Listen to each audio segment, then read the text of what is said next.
So, why don't you tell us what brought this great idea? What were you thinking? Well, I wanted to do something that was memorable for the 1 year anniversary, and I thought my biggest vision was that I wanted every county to have a voice to talk about what happened and how it impacted them, no matter how impactful or how small of an area of the county was impacted. I think every county was impacted in some way, especially with mutual aid that they either received or that they helped give out to other communities. And just wanted the story to be told, especially from an emergency management perspective. And so what our plan was to interview the emergency manager from each county that was impacted by the tornado and get their story on how everything unfolded for them, and just try to get a summary of what happened for their county. And then the goal is that every day, starting on December 5th, we're going to release 2 videos, starting with Fulton County, and then end the week with the full video of all 8 counties that were impacted in our area. And really the front line of that warning effort on all weather events, of course, is the National Weather Service. That's you guys. So, and we, Pat and myself, were in on that, but you guys should probably tell us what happened from day one to from day one when we started saying, hey, we have some conditions here that are going to be very problematic. And I hadn't heard that story yet. I got your emails. I've got your warning. We had a long lead up to this event, which was great, which gave everybody fantastic, and what I would say gave us what FEMA told us is phenomenal response. We only had that response because we were ready for it. The early warning. The early warning. But what you guys could probably fill us in on is the process and actually what happened. That this is not our first event like this. It won't be our last event, but this certainly was an incredibly intense, significant event. Absolutely. And so maybe you guys can tell us, what did you see? When did you first see this? And what was the thought process of getting that information out? FEMA said, know thy partners before you get into it. Absolutely. And I think my big points are that was pivotal, that we attend the Region 1 meetings, the Region 2 meetings, that we're in contact with our emergency management folks. We know these people by face, look. They know what we're saying, if we're really serious or not, right? And they can judge, and then our EMs can make that good call based on those strong relationships we're building. So to me, that is pivotal. It's not just a weather service. That's the emergency managers. And this is my takeaway from this whole thing was I still think of this as a stool.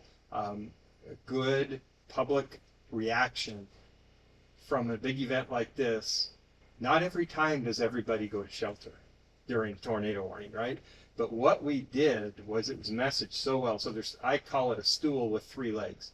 To make that stool effective and sturdy, you need the National Weather Service, you need the emergency management community, and you need the media. And when we are all working together in harmony with the same voice, look what happened, right? But the other thing was, it wasn't just this night.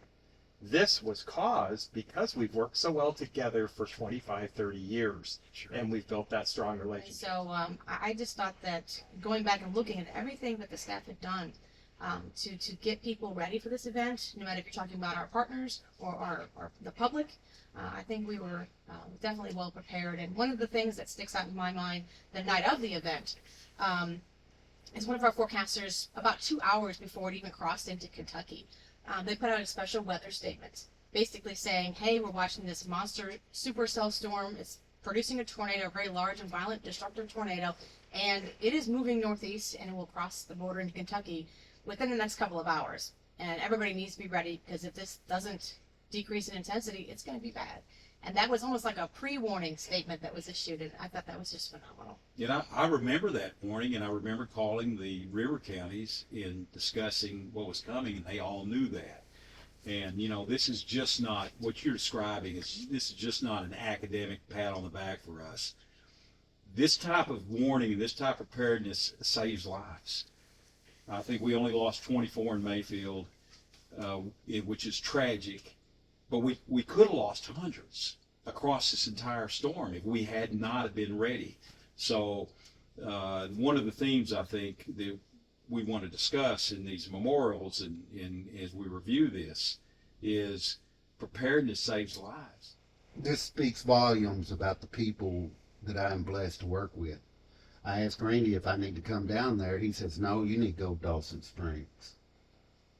So he was thinking about his neighbor even while he was dealing with his own issues. So I wasn't aware of the volume of damage at Dawson Springs. So when I checked with Muhlenberg, they said, you know, they're working the plan. They got a lot of people working. It's going good. I head to Dawson Springs, and then I linked up with Nick Bailey at the command post there in Dawson Springs, and we started operations and supporting his operations down there. I think I was joined to him at the hip for about a week or so, and still touching base daily with the affected counties. Sounds like Steve and I. I mean, the day after, we were there. I kept calling staff throughout the day on Friday and said, you guys, do you need me? Do you need me? Do you need me? And they're like, we got plenty of people. He's like, rest up. You're going to be incredibly busy. And they were so right. So I know Steve and I, we got here first thing in the morning Saturday, and we got right in the van and headed right to Mayfield. And I remember distinctly when we got to Mayfield, I looked Steve straight in the eye. I go, where do we start? There is so much. I don't even know where to begin. Developing those relationships. I'm so blessed to have had the time to develop those relationships.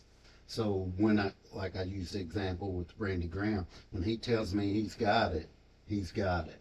So again, just to echo those relationships and how important they are to emergency management, National Weather Service, and our response to the citizens of the Commonwealth. Yeah, I was tracking them. I talked about the chat or my connectivity going down and on the chat. So my next go-to is the local media. In Davis County, it's the Evansville Market. And, you know, they were saying, hey, Dawson Springs, you need to take shelter right now. Excellent job by the media. And then my satellite went out. So I never heard any more, you know. Mm-hmm. But, and I think it's one of those things where they didn't give up. Because I talked to some of the survivors that said, yeah, I was hearing the TV, I was hearing my weather radio going on, I'm hearing the sirens. They're hearing all the different, clues that something big was coming, but they still weren't taking action. It was the repetitiveness and, the media that didn't give up and said, okay, now let's head here. Now we've given them that play-by-play, and I think that is really what did it, because when some of the stories I heard, it wasn't until they mentioned specific, distances from towns or specific roads and things like that, and people are like, well, that's right here.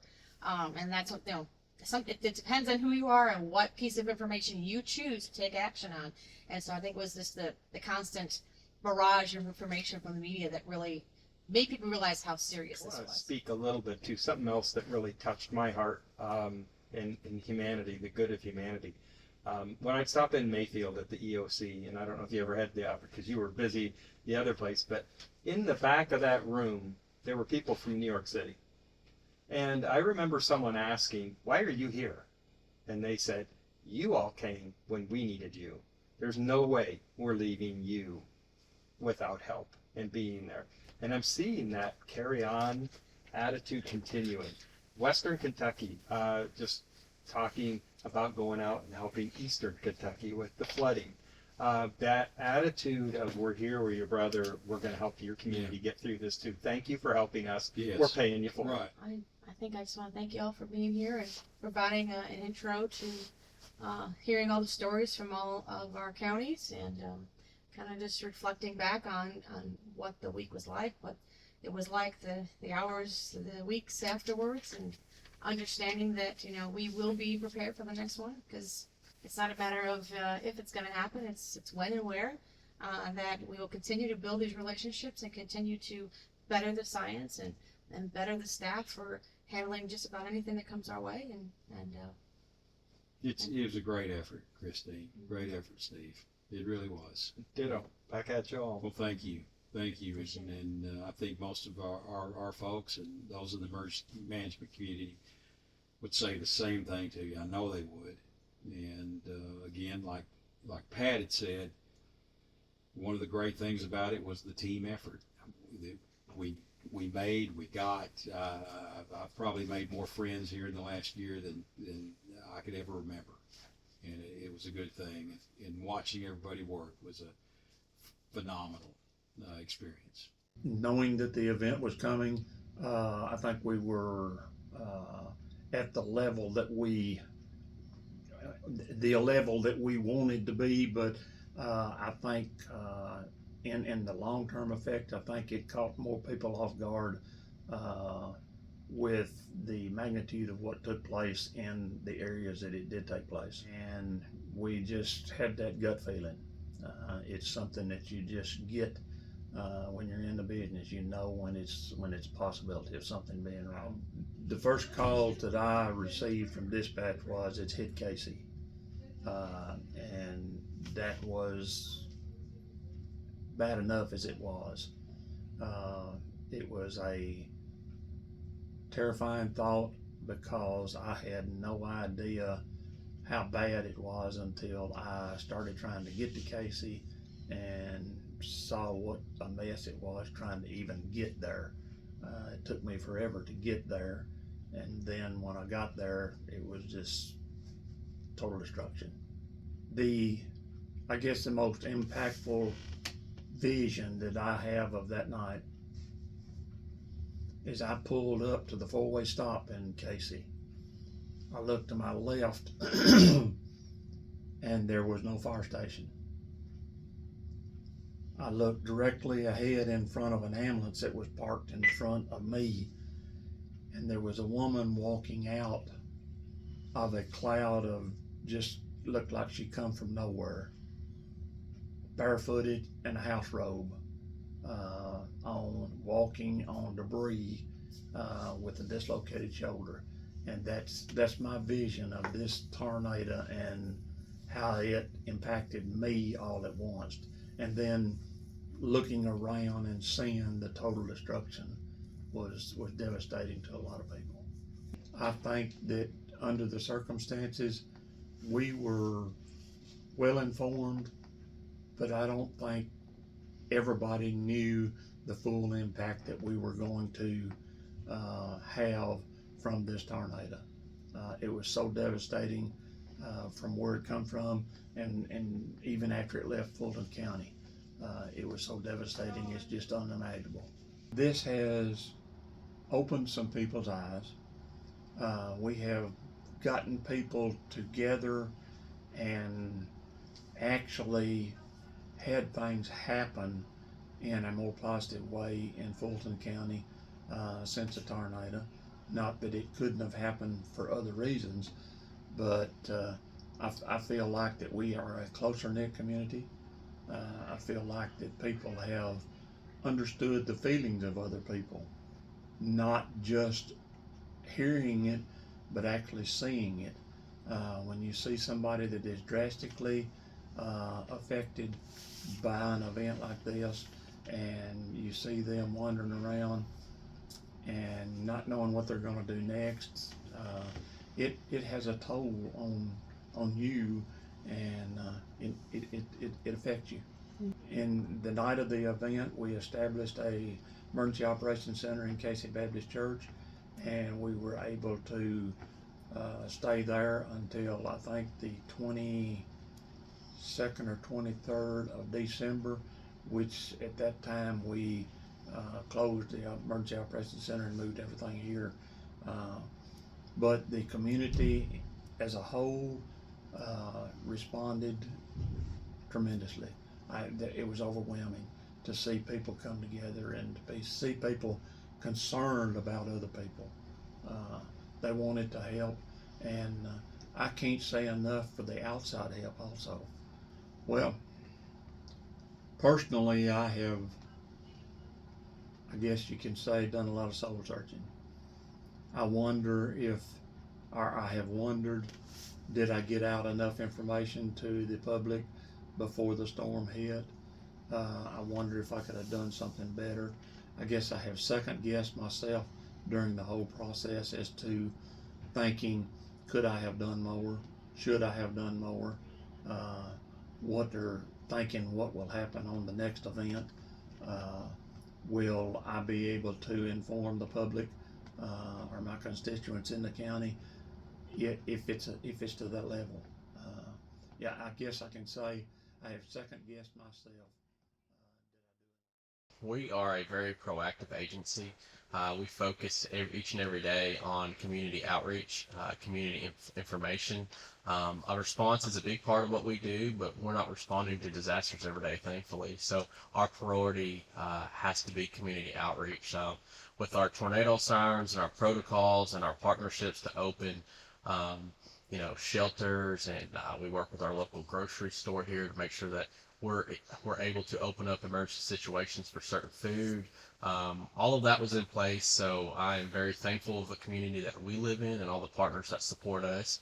But we were very, very well prepared in this situation.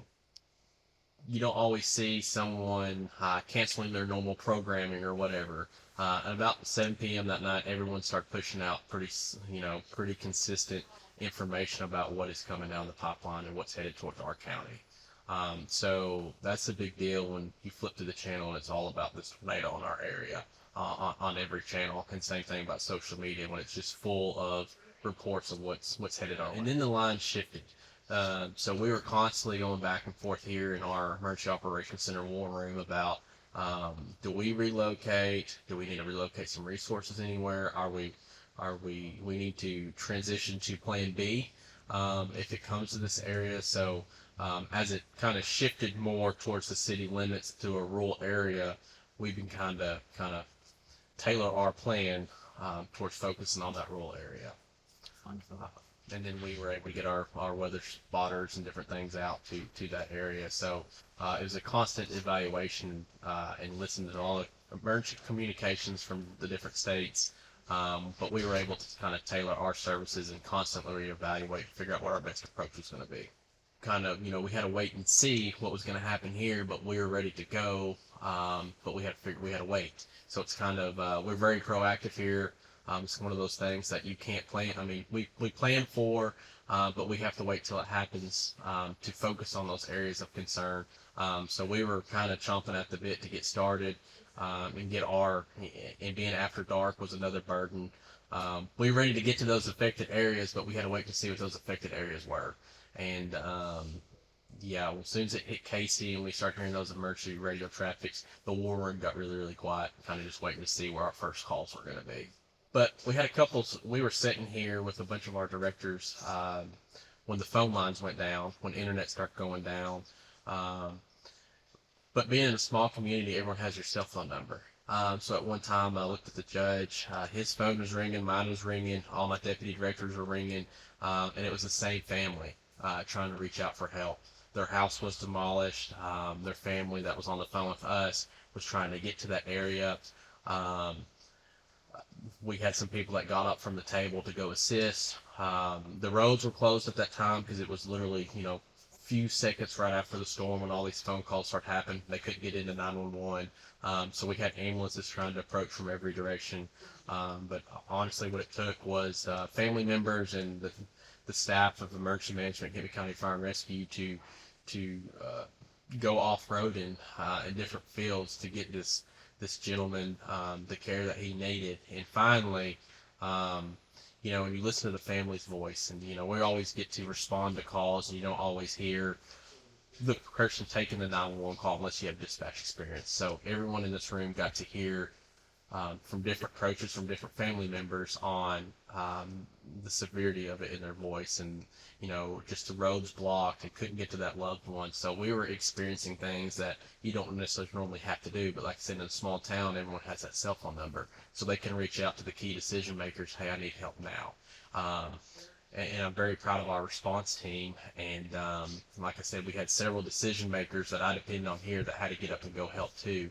And a lot of times is you want to drop what you're doing in this room to go out as well, but we had a whole county to take care of. But we did devote a lot of resources to that family, and we got an emergency service escort to the hospital in Martin to get that family member taken care of, just because it took so long to get. This one was a little bit different.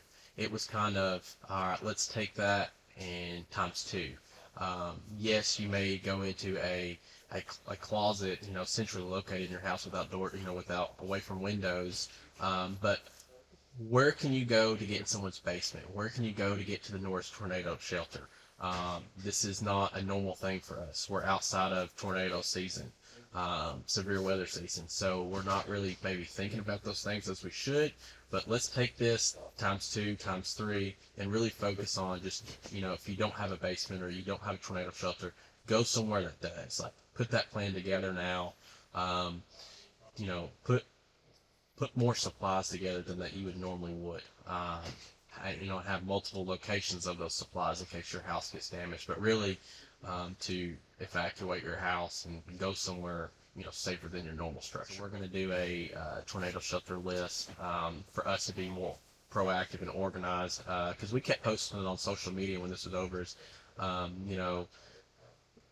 Make sure everyone's accounted for, because we had to do the damage assessment and we were searching properties. We didn't know if they had tornado shelters or not. So now we're kind of doing that approach, and now they're reaching out to us. We want you to come to our house. We want you to give us advice on, do you think this is a safe room, or this is our tornado shelter. We want you to be able to respond to our property and go directly to where we're going to be. I think the initial phase of our planning and outreach was very receptive, and then the let's take it to the next level for the future after the fact has been very, very receptive in our community, very proactive. And I mean, because, we've had, several, over my career, I've been in this position a little over 3.5 years, and we've had, we've had rotation coming over, and, thankfully no touchdowns, and, life goes on, and this one was just, it was just unbelievably the craziest storm that hopefully we'll never have again in my lifetime, at least. And, but people took the warning seriously, and that's the main thing.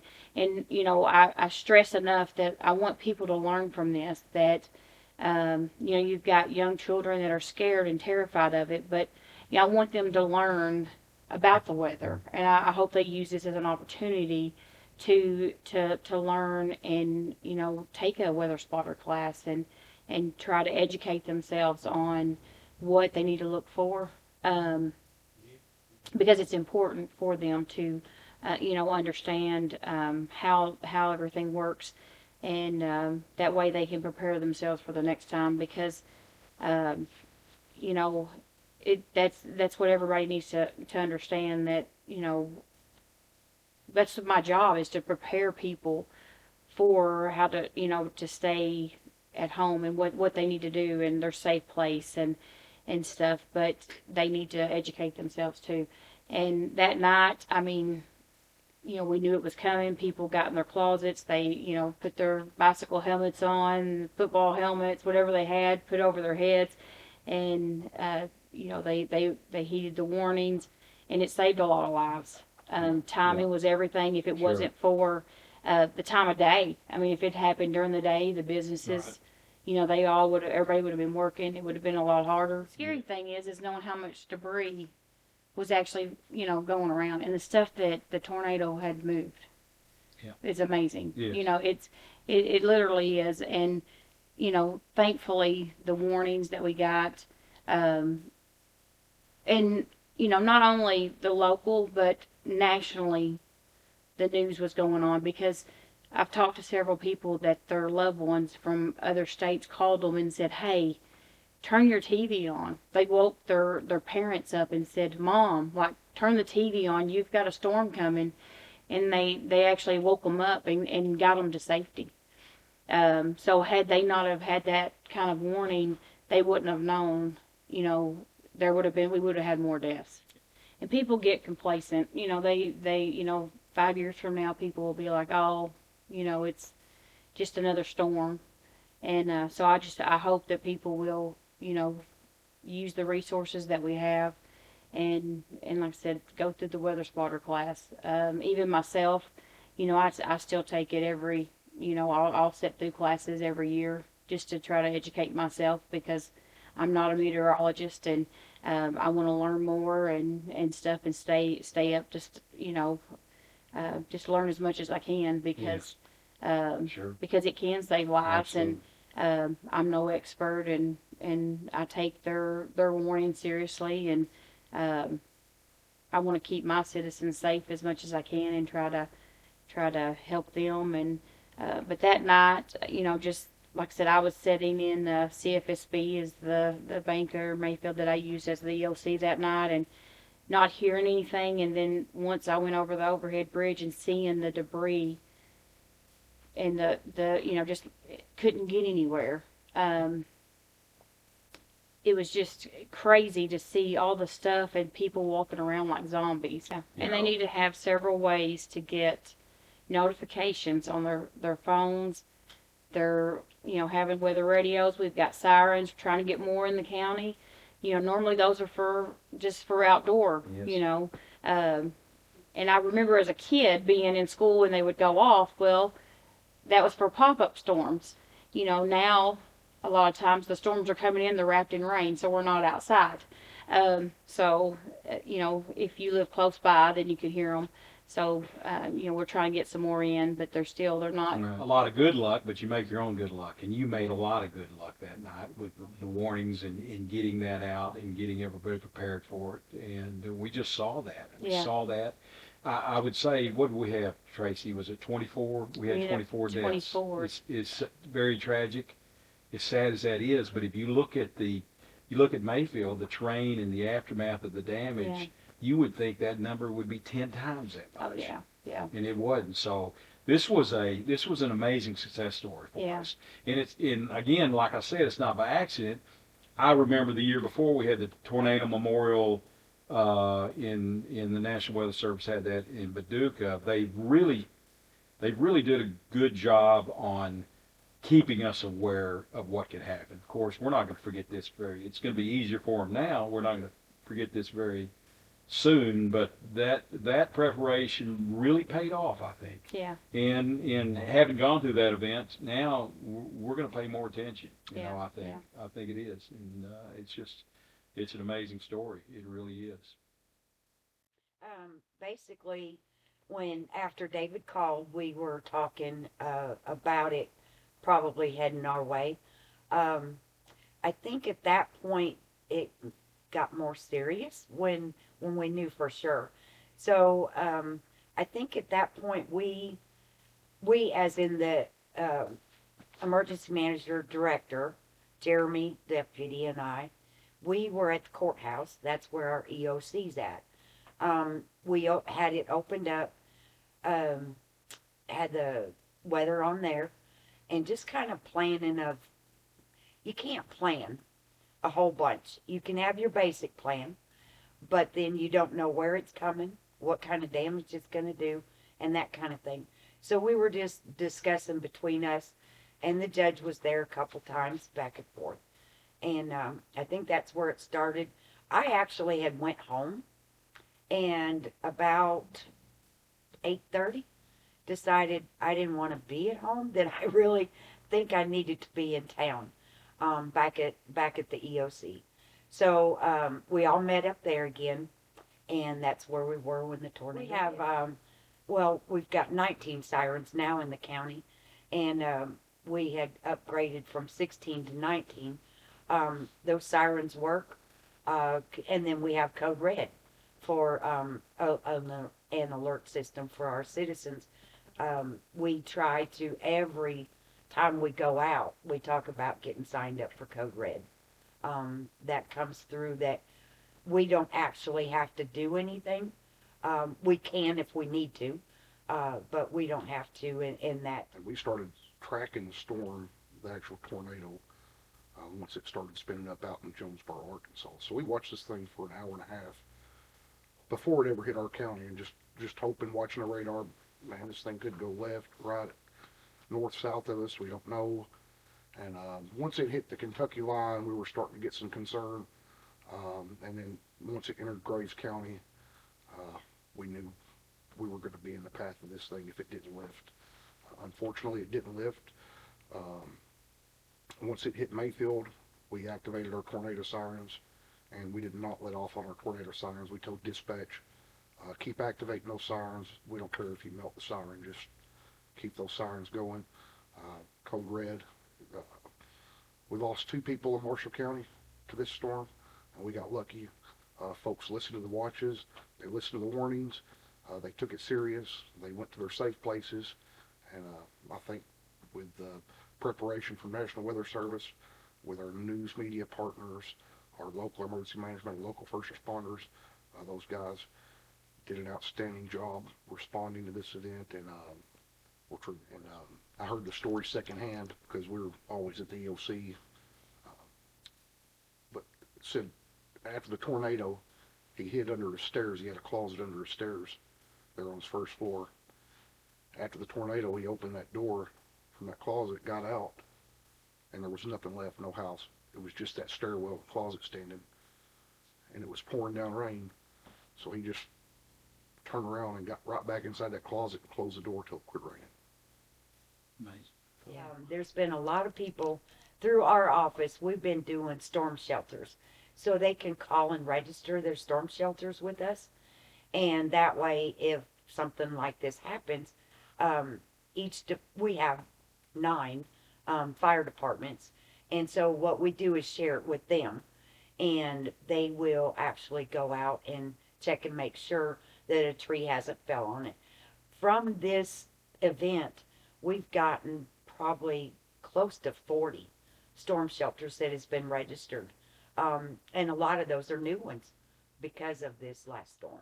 So I remember specifically the tornado entered Lyon County at 10:01 p.m. Christine called me at 9:55 p.m. and told me that the tornado was going to hit and that the tornado was going to take a specific path through Lyon County.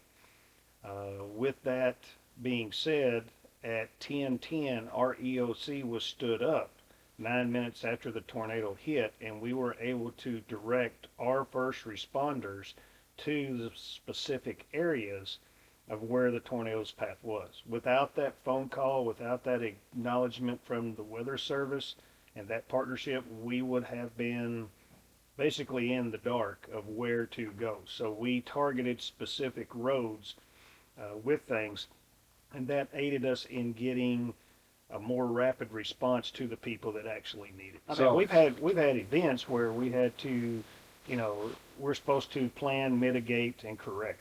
I mean, that's what emergency managers do. I do remember when I took this job about 4 years ago, my judge executive, his exact words to me was, "I don't need you until I need you, and when I need you, it's real bad." Well, as we kind of know, realistically, you can't do this job part-time. We all put in extra hours and everything else. So yes, if you wait to plan or to attempt to do things when the situation, corrects or hits, you're way behind the 8 ball. So I do remember that night specifically over the radio at about 10:11, Catawba Fire was responding to Edible Fire because the tornado went through Edible city limits versus Catawba. But Catawba's chief was on the radio saying he would be delayed because the EM asked him to check on the 2 long-term care facilities in Catawba before he got to the actual site. That was our planning and preparation. That was our vulnerable population that they couldn't go anywhere. They couldn't take shelter or whatever because they only put them in the inner corridors of the actual nursing homes. So we knew that if that was to be hit or sustain any damage, that would be our main focus versus someone that could get out and mitigate on their own.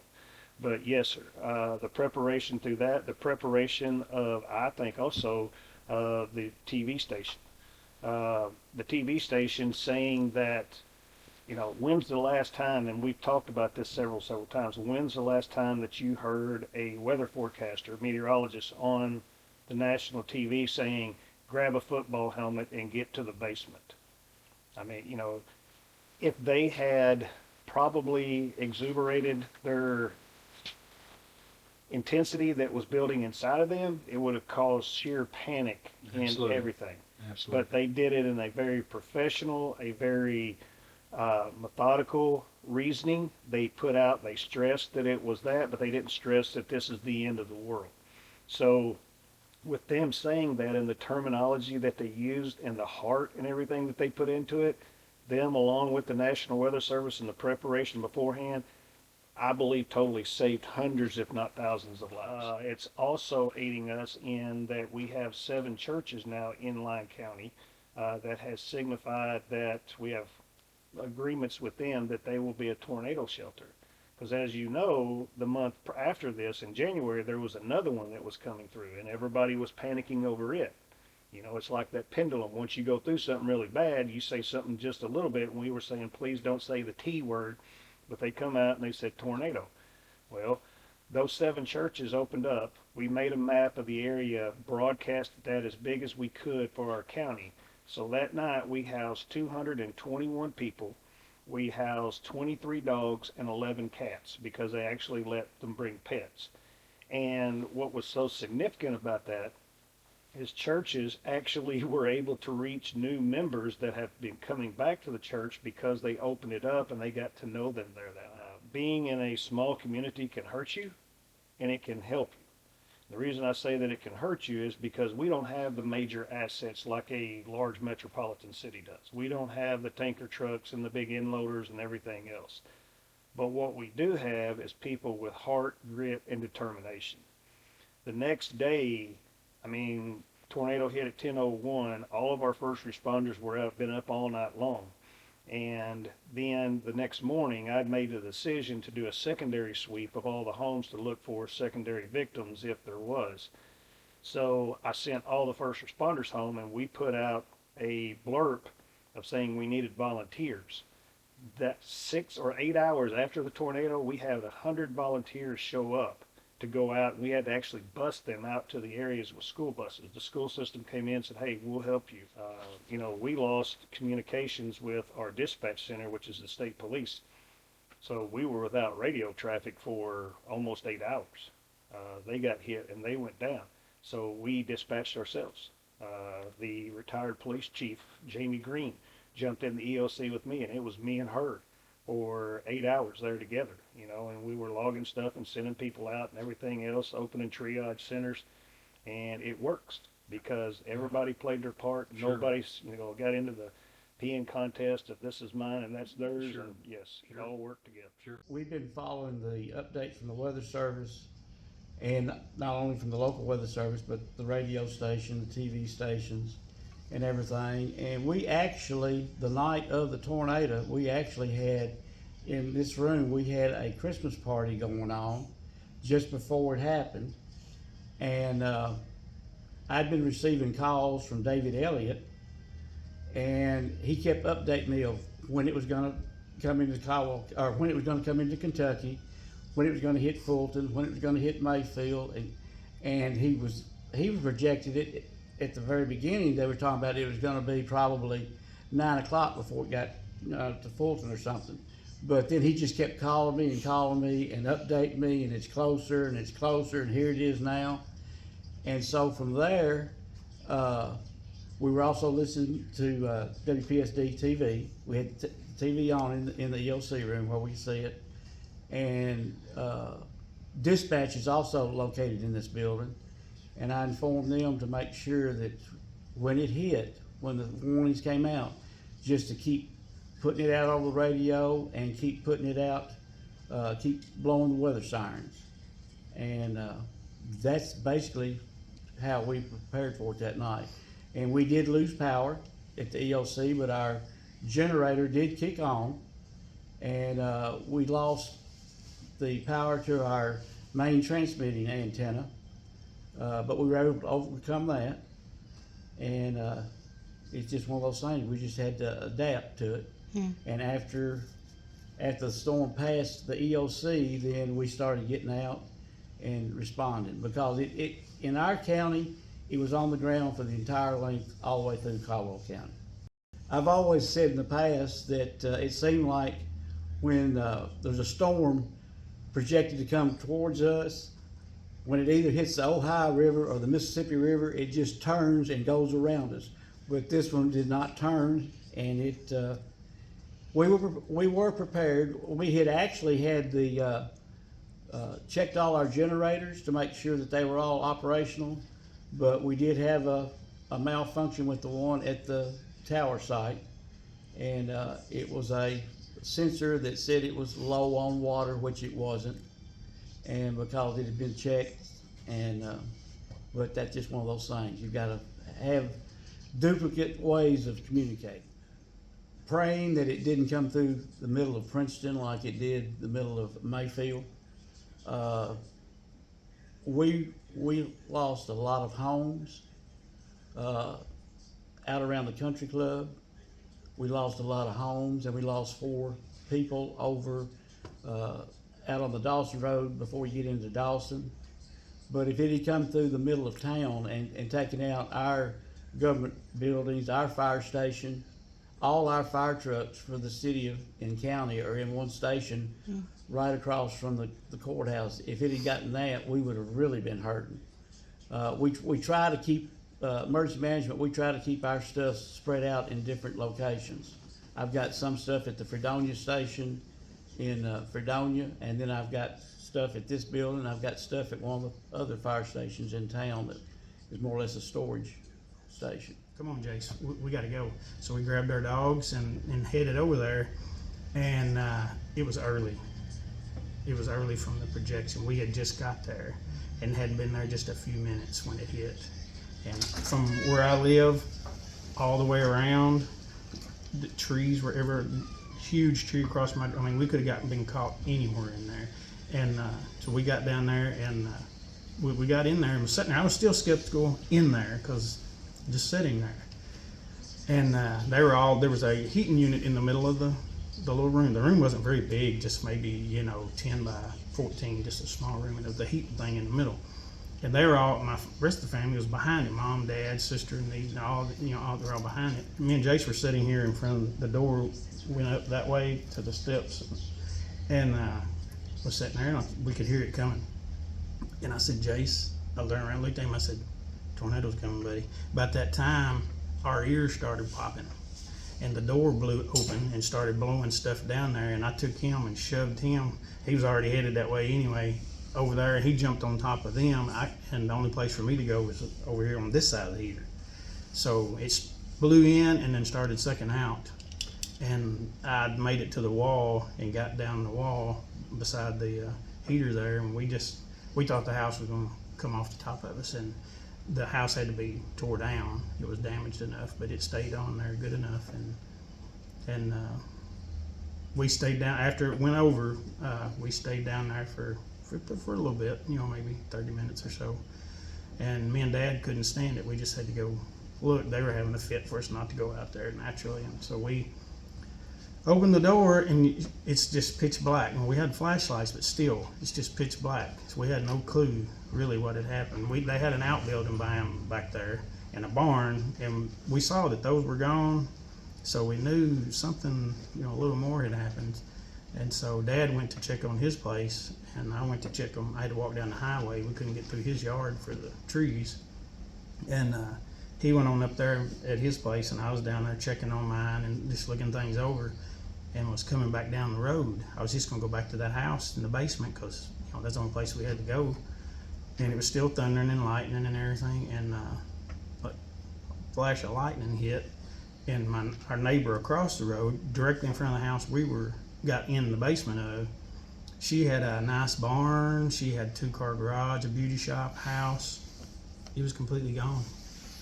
And I just ran down there and started hollering for her, and I could hear her hollering, and the debris it wasn't waist high probably. And so I got down there to her, and she was sitting on the back, just sitting there holding her dog. And how she made it, I have no clue. It's just a miracle that she even made it. And she wound up having all her ribs broke, busted spleen, head injuries, and I like to not got her through the debris. And that some neighbors had made it over there by then, and we got her into a house. It was empty, that was in front of hers, and we got her in there. And by that time, I knew that her fiance was somewhere, so I just was looking for him, and it was about maybe a couple hours. A state trooper that lived in the neighborhood had made it in from Lexington and come down and had made it down the highway and was helping me look for him, and we had found him later on, about 2 hours later. But it was definitely just the worst night I've ever had.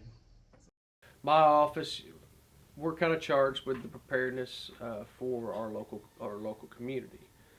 So obviously there was things that we were putting into place. You know, I had people on call for the Emergency Operations Center, which is what we stand up in anytime that there's a big event. Our local law enforcement, fire, EMS, you know, they were all kind of briefed on the potential for that night.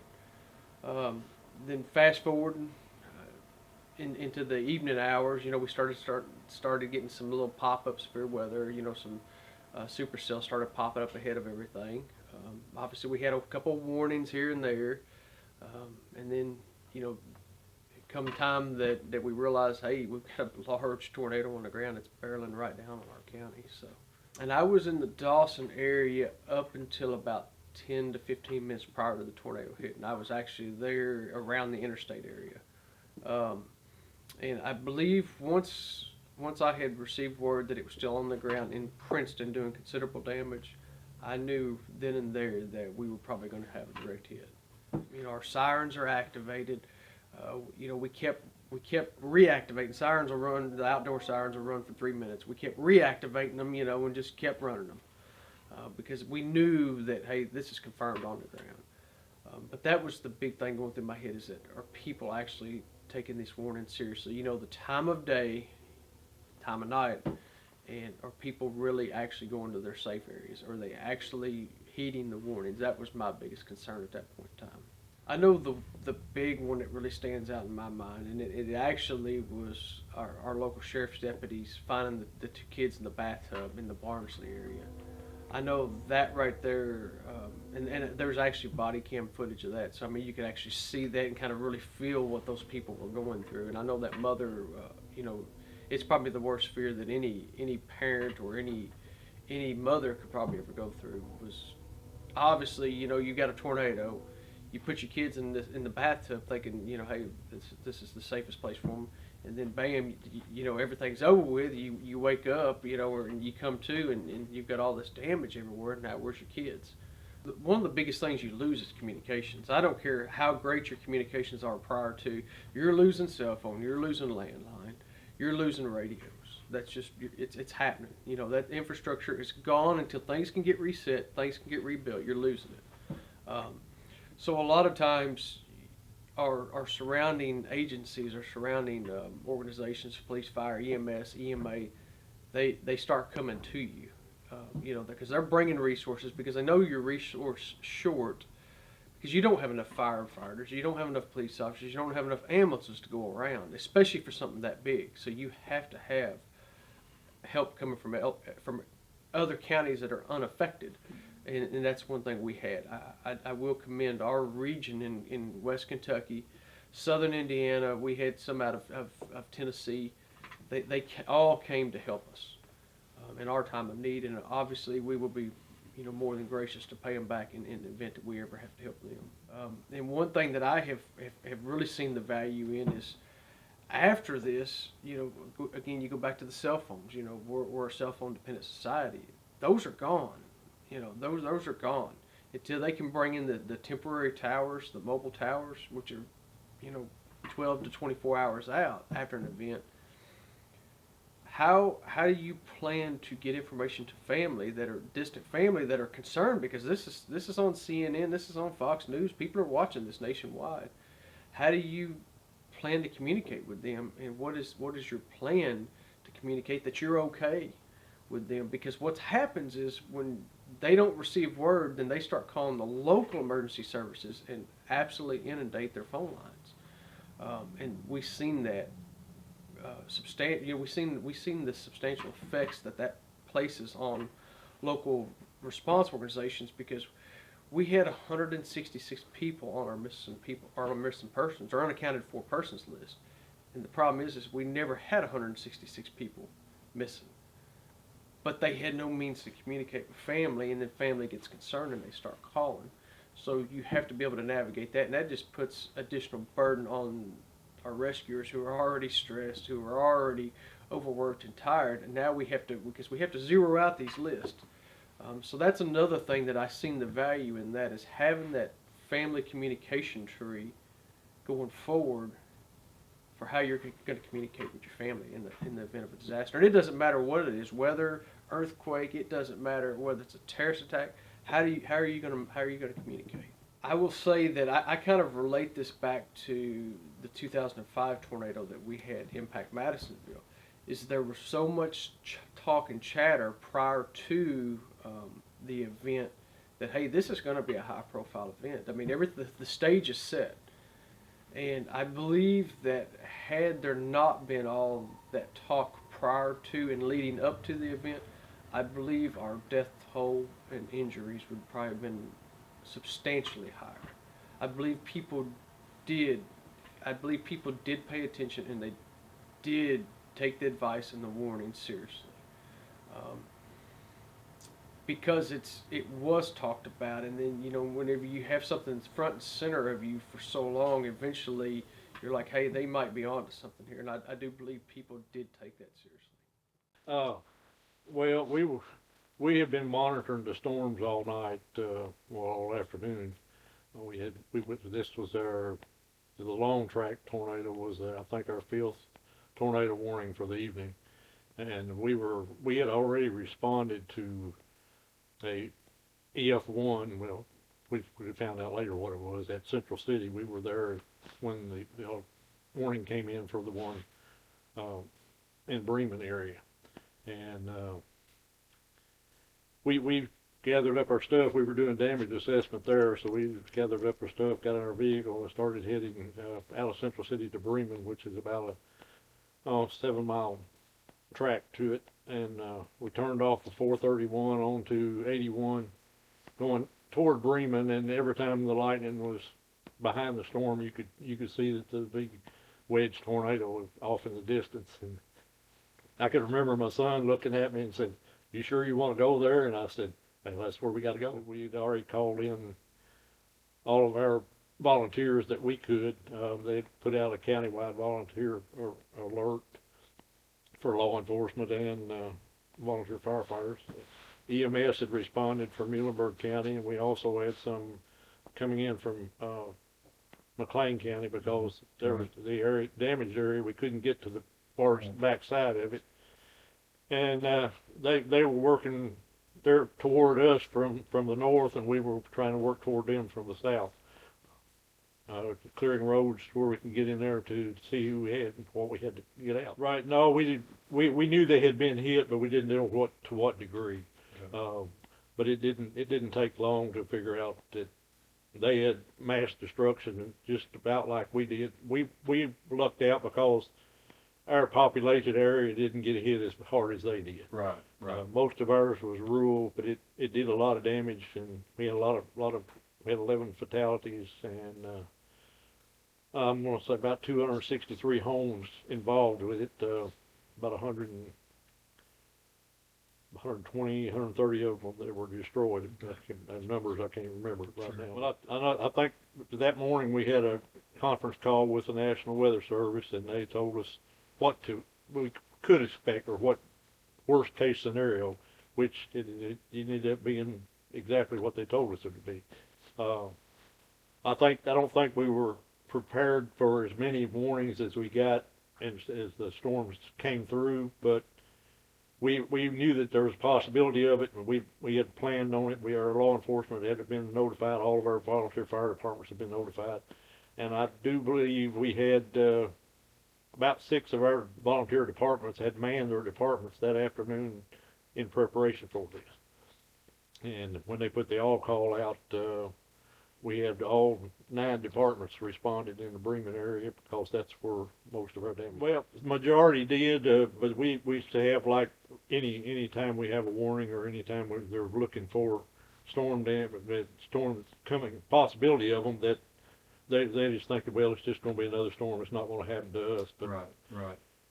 But I think you're going to have those no matter what. But you can, after they've been in one, they'll remember it for a long time. I was going to say less so now, right? Right. That attitude will be less Yeah. so now. Until it's got a thought, and then they'll go back to, well, Right. it's not going to happen Right. here. Right. We hope not, and that's Yeah. why we But we try to be prepared no matter what, because it's not if it's going to happen, it's when. But you've got people that went through it that are in a lot worse shape. They've got mental problems from it, kind of PTSD or whatever you want to call it. absolutely, yeah. No, it's a real thing. Sure. And we've tried to work with the public and stay on top of this stuff and let them tell their sides of it and Right. discuss what they saw went right and what didn't go right, and Right. try to learn from the situation and try to do better next time. No, absolutely. It was a tragedy for us all the way up and down the line. I was on the think, phone right? with the National Weather Service, and I think Christian County and Hopkins County, we talked back and forth what they were needing and anything we were needing or what that they could help us. I think we had help. We had volunteers that came from Henderson County to work with us. Kenny Garrett, the EM director of Henderson County, came down and helped us do damage assessments. Yes, right. He had the equipment to help us, and we didn't have to. We weren't out anymore. We Right. were able to put out more teams. And Kenny it helped showed up out. in Mayfield at some point to help Yeah. us with their media outreach. He showed up down at Hopkins County, and Right. we went over to Hopkins County. We never did make it down to Mayfield, but Right. we stayed in contact with Of everybody. course, and you were engaged in your other business, but I think that's also a success story we need to talk about, is the brotherhood and sisterhood and cooperation between all the counties. It was absolutely Yes, fantastic. Yes, it was.